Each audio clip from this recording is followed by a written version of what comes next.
Hello and welcome back. अब discuss करते हैं हम question number 22 from set C. The probability that there is at least one error in an account statement prepared by three persons A, B and C are 0.2, 0.3, 0.1 respectively। यानी कम से कम एक error होने के chances ये दिए हुए हैं, right. If A, B and C prepare 60, 70 and 90 such statements, then the expected number of correct statements is। अब एटलीस्ट वन एरर की प्रोबेबिलिटी दी है और हमें पूछा है नंबर ऑफ करेक्ट स्टेटमेंट्स, यानी कि स्टेटमेंट्स जिनमें एरर नहीं है। Now we know that probability of at least one is obtained by 1 minus probability of none। या इसे अगर हम रीअरेंज करें so probability of none यानी no error will be 1 minus probability of at least one error। अब यहाँ पे at least one की प्रोबेबिलिटीज दी है ए बी एंड सी की, दैट इज 0.2, 0.3, 0.1। सो यहाँ पे नंबर ऑफ स्टेटमेंट्स से x हम ले लेते हैं, ये है 60, 70, 90। तो 60 यहाँ पर आएगा 60, फिर आएगा 70 एंड देन 90। और यहाँ हम प्रोबेबिलिटीज लिखेंगे ऑफ नो एरर, तो ये वाला फॉर्मूला हम यूज करेंगे। अब probability that A makes at least one error ये दिया है 0.2, ये है प्रोबेबिलिटीज ऑफ नो एरर। तो ये आएगा 1 माइनस 0.2 विच इज 0.8, तो 0.8। अब B making at least one error, उसकी प्रोबेबिलिटी दी है 0.3, तो नो एरर की प्रोबेबिलिटी होगी 1 माइनस 0.3 दैट इज 0.7। यहाँ जो प्रोबेबिलिटी चाहिए वो है 0.7। And C making at least one error is 0.1, तो नो एरर वाली प्रोबेबिलिटी होगी 1 माइनस 0.1 दैट इज 0.9। तो इधर आ जाएगा 0.9। So therefore the required expected value, the required expected value, now we know expected value is calculated as summation of x into p।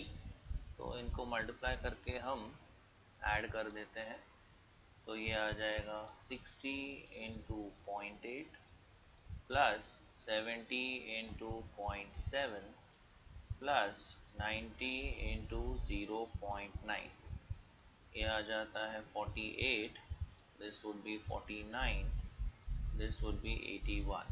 ये add up कर देते हैं, 48 प्लस 49 प्लस 81 गिव्स अस 178। तो इसका सही आंसर अगर हम देखें इट इज ऑप्शन सी। अब क्वेश्चन नंबर 23 डिस्कस करते हैं। A bag contains 6 white and 4 red balls. So you have 6 white and 4 red balls.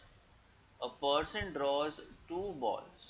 तो अगर 2 बॉल ड्रॉ करते हैं तो सैम्पल स्पेस आ जाएगा, यहाँ टोटल देखें तो 10 है, सो 10 में से कोई भी 2 बॉल्स हम ड्रॉ कर सकते हैं। सो 10C2, ये सिंप्लीफाई करते हैं, 10 इंटू 9 अपॉन 2 इंटू 1, ये आएगा 2 1 ज़ा 2 5 ज़ा 10, ये आता है 45। अब आगे दिया है receives 10 rupees and 20 rupees for a white ball and red ball respectively. यानी अगर एक वाइट बॉल हम ड्रॉ करते हैं, ये दो ड्राइंग में से जो 2 बॉल्स है उसमें से अगर वाइट हुआ तो हमें मिलेगा 10 रुपीज़, और अगर एक रेड बॉल हम ड्रॉ करते हैं तो उसका हमें मिलेगा 20 रुपीज़। लेकिन हम ड्रॉ तो 2 बॉल्स कर रहे हैं, राइट। सो पॉसिबिलिटीज़ क्या है यहाँ पे देखिए, we can draw 2 white balls, मतलब फर्स्ट बॉल भी वाइट होगा, दूसरा बॉल भी वाइट होगा, दोनों बॉल्स वाइट होंगे, राइट। तो यहाँ पे गेन कितना होगा 10 + 10, राइट। यहाँ इसका 10 मिलेगा, इसका भी 10 मिलेगा, तो यहाँ कितना गेन होगा अपने को 20 रुपीज़ का गेन होगा हमें। अब दो वाइट आने के चांसेस कितने हैं? अब ऑब्वियसली ये जो दो वाइट बॉल्स है ये हम 6 में से ही ड्रॉ करेंगे, तो ये हो जाएगा, इसकी प्रोबेबिलिटी देख लेते हैं, 6C2 अपॉन सैम्पल स्पेस है 45। इसकी प्रोबेबिलिटी अगर हम कैलकुलेट करते हैं 6C2, let us calculate this, 6 × 5 upon 2 × 1, तो ये आ जाता है 15/45। सेकेंड पॉसिबिलिटी है कि दोनों रेड बॉल्स भी आ सकते हैं, दोनों के दोनों क्या होंगे रेड बॉल्स। अब रेड बॉल पर 20 रुपीज़ मिलता है, तो इस पर भी 20 मिलेगा, इस पर भी 20 मिलेगा, तो हमें गेन कितना होगा 40 रुपीज़ का। अब दो रेड बॉल्स आने के चांसेस या प्रोबेबिलिटी कितनी है, तो रेड बॉल्स ऑब्वियसली ये 4 में से सेलेक्ट होंगे, सो 4C2 upon n(s) that is 45। अब 4C2 कैलकुलेट कर लेते हैं, यहाँ पर 4 × 3 2 × 1, ये वैल्यू आ जाती है 6/45।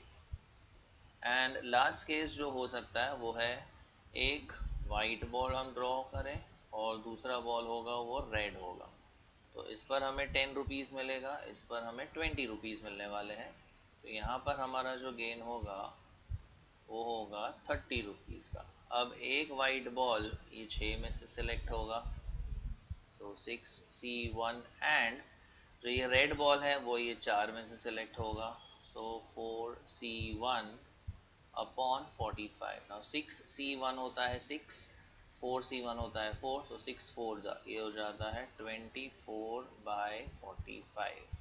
तो ये है हमारे expected gain over here for each draw, और ये है उनकी probabilities.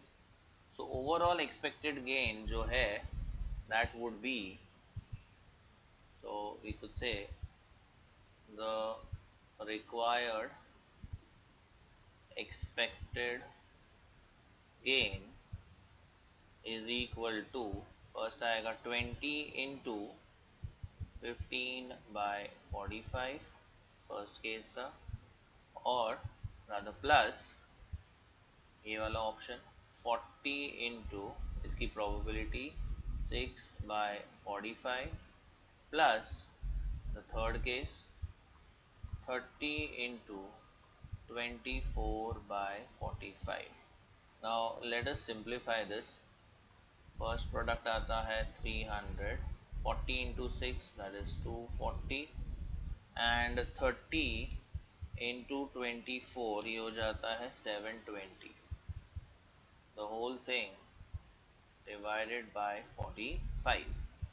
अब ये ऐड करते हैं, 720 + 240 + 300 is 1260 divided by 45, so if you divide by 45 answer आता है 28, so the expected gain is ₹28। Option check करते हैं यहाँ पर, तो ऑप्शन डी, तो इसका सही आंसर आएगा ऑप्शन डी। अब क्वेश्चन नंबर 24 डिस्कस करते हैं। The probability distribution of random variable is as follows. X की वैल्यूज दी है और ये प्रोबेबिलिटीज है। द वेरिएंस ऑफ एक्सेस, अब यहाँ पे ये के की वैल्यू हमें ढूंढनी होगी, ये जो के है तभी जाके हमें प्रोबेबिलिटी मिलेगी। नाउ वी नो दैट, अब ये डिस्क्रीट डिस्ट्रीब्यूशन है, so we know that for a discrete distribution sum of all the probabilities is equal to 1। तो इसके हेल्प से हमें k की वैल्यू मिल जाएगी as k + 2k + 3k + 3k + k is equal to 1। So 1 2 3 3 and 3 that is 6 and 3 that is 9 and 1 10, तो ये हो जाता है 10k is equal to 1। तो यहाँ से हमें k की वैल्यू मिलती है as 1/10 which is 0.1। और हमें पूछा गया है वेरिएंस, तो अभी हमारा डिस्ट्रीब्यूशन इस तरीके से बन जाएगा, ये x आएगा या p, एंड x की वैल्यूज है 1 2 4 6 8, 1 2 4 6 8, एंड प्रोबेबिलिटीज है यहाँ पर k की वैल्यू मिल चुकी है, तो ये 0.1, 2k यानी 2 इंटू 0.1, तो ये रहेगा 0.2, फिर 3k तो 0.3, again 3k 0.3, and then k, that is 0.1.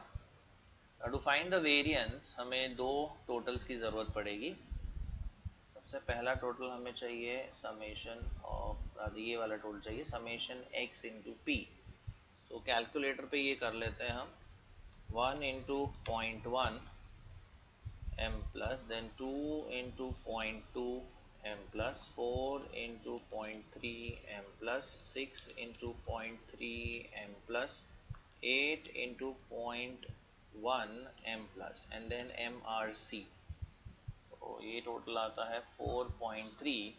We also require one more total, x square into p, ये वाला टोटल भी चाहिए, तो x स्क्वायर करके उसको p से मल्टीप्लाई करना है, तो 1 स्क्वायर वो तो होता है 1 इंटू 0.1 m प्लस, 2 का स्क्वायर 4 इंटू 0.2 m प्लस, 4 का स्क्वायर 16 इंटू 0.3 m प्लस, 6 का स्क्वायर 36 इंटू 0.3 m प्लस, 8 का square 64 into 0.1 m plus, and then MRC.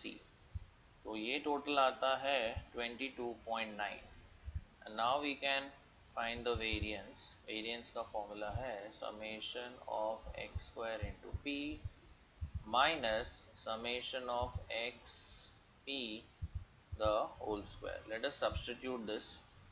ये वाला टोटल है 22.9 minus this is 4.3 इसका स्क्वायर, so 22.9 माइनस 4.3 का स्क्वायर आता है 18.49, और इनका डिफरेंस ले लेते हैं हम, 22.9 minus 18.49, so we have the answer as 4.41. तो ऑप्शंस चेक करते हैं, तो इसका सही आंसर आता है ऑप्शन बी,